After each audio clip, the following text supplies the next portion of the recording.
Hi guys, welcome back to my channel. Today I'm going to show you how to make cheese Danish. So let's get started. The first thing you'll need to do is make the dough. I'm choosing to use a stand mixer, but you can do it by hand if you prefer. So add the warm milk, yeast, and sugar, and whisk them really well together until they're combined. And let the mixture sit for at least 10 minutes until the yeast is activated. Then add in the egg, vanilla extract, and the flour and salt. And mix the ingredients on low speed until they're combined.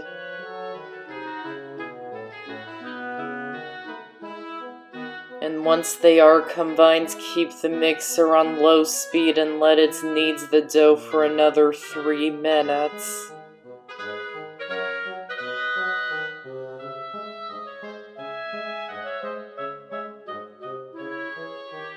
Then lightly flour a baking sheet lined with parchment paper and place the dough onto the pan. Lightly flour the top and press it down until it's a flat disc. And wrap the whole thing tightly with plastic wrap. And place the dough into the fridge for at least 2 hours or overnight. When it's nearly ready, cut the butter up into pieces. And draw an 8 by 8 inch square onto a sheet of parchment paper.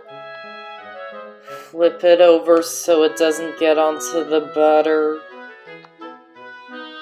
And add the pieces into the square, overlapping them if you need to.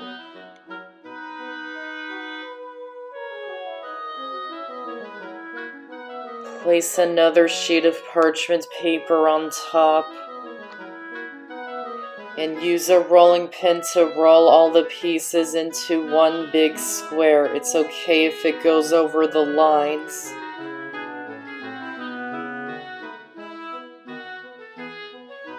Then peel off the top sheet of parchment paper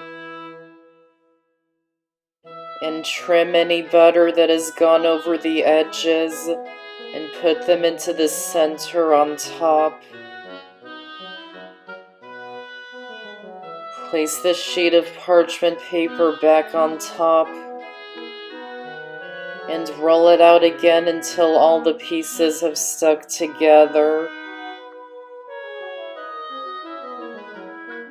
Then place the butter block into the fridge for 30 minutes. When your dough is ready, lightly flour your work surface. Place the dough on top of the floured surface. Lightly flour the top of the dough.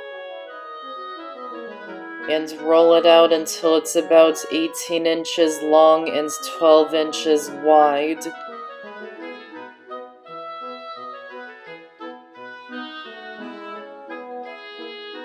Use a pastry brush to brush off any excess flour from the top of the dough.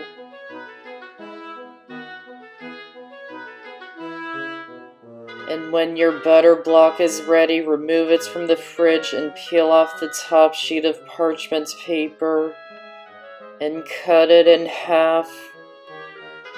Place one half onto the center of the dough. Fold one end of the dough over the butter. Brush off any excess flour. Place the second butter block on top and fold over the other end of the dough. Brush off any excess flour and fold both ends into the middle and flip it over. If the dough is still cold, you can proceed to the next step. Lightly flour the work surface. Place the dough on top. Lightly flour the top of the dough and roll it out until it's about an 18 by 12 inch rectangle. This step can be quite tricky. Try not to roll it if the butter is too hard or too soft. If the butter is too hard, it will break into pieces and you'll miss some flaky layers in your danishes. If it's too soft, the butter will absorb into the dough and won't form flaky layers. Now I can feel that the butter is too hard, so I'm going to stop rolling and let it sit for 15 minutes. Then after 15 minutes, continue rolling it out. If it's still too hard, let it sit for a little bit longer. The butter should be about the same consistency as the dough, but it has to remain cold.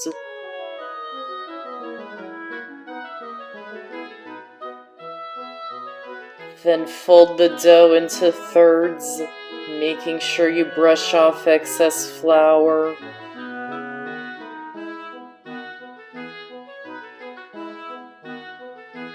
Then place the dough onto a sheet pan that has been lined with parchment paper and lightly floured.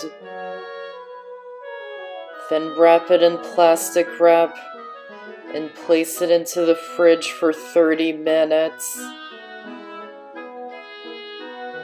And after 30 minutes, turn the dough out onto a lightly floured work surface. And repeat the whole rolling and folding process again. So roll it out until it's an 18 by 12 inch rectangle.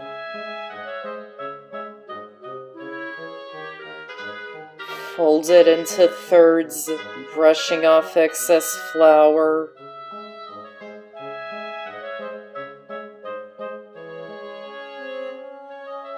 And place it back onto the baking sheet.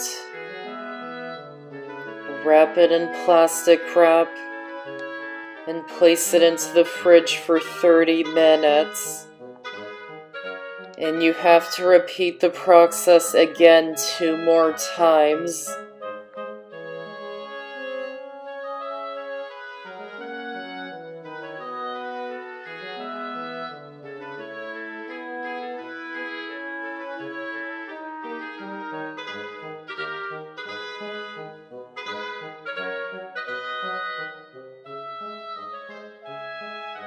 And when you complete the last turn, wrap the whole thing with plastic wrap and leave it in the fridge overnight.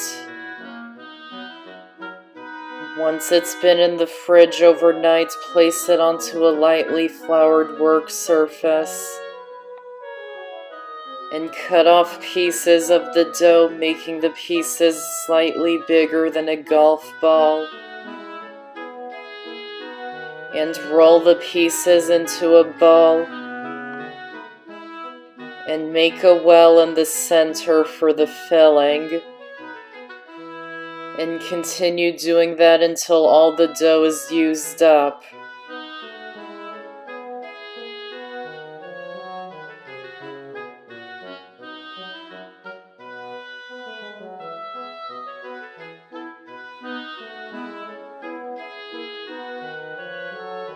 And place each of them onto sheet pans lined with parchment paper.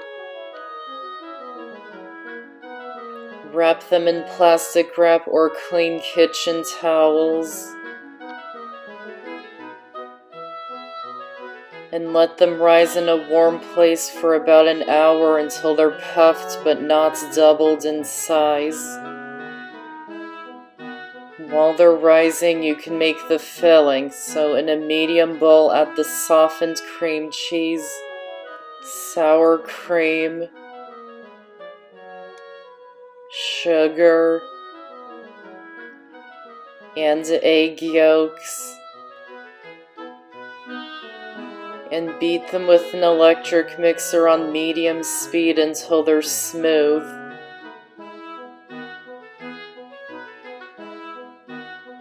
Then add in the flour, lemon juice, vanilla extract, and salt,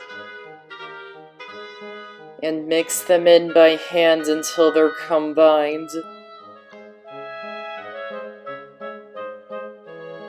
And wrap it in plastic wrap and let it chill in the fridge for at least 30 minutes.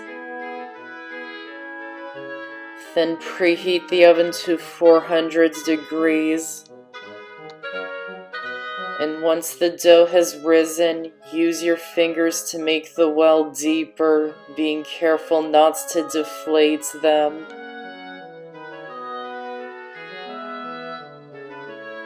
Then scoop the filling into each well.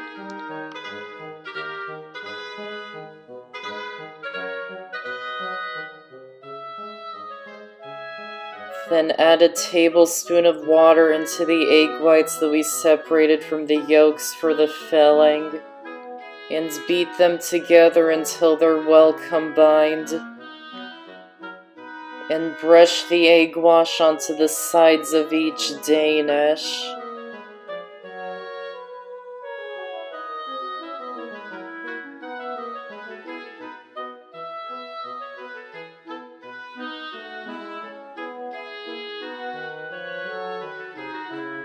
And bake them in the oven for about 15 to 20 minutes or until they turn a nice golden brown color. Halfway through, you need to rotate the pans and switch the oven racks so they bake evenly. And once they're ready, remove them from the oven and let them cool for about 5 to 10 minutes, and you can serve them while they're still warm if you like. And that's how to make cheese Danish. Check out more of my videos here and subscribe to my channel here so you don't miss out on any of my videos. I hope you enjoyed this recipe and this video. Thanks for watching, and I'll see you next time.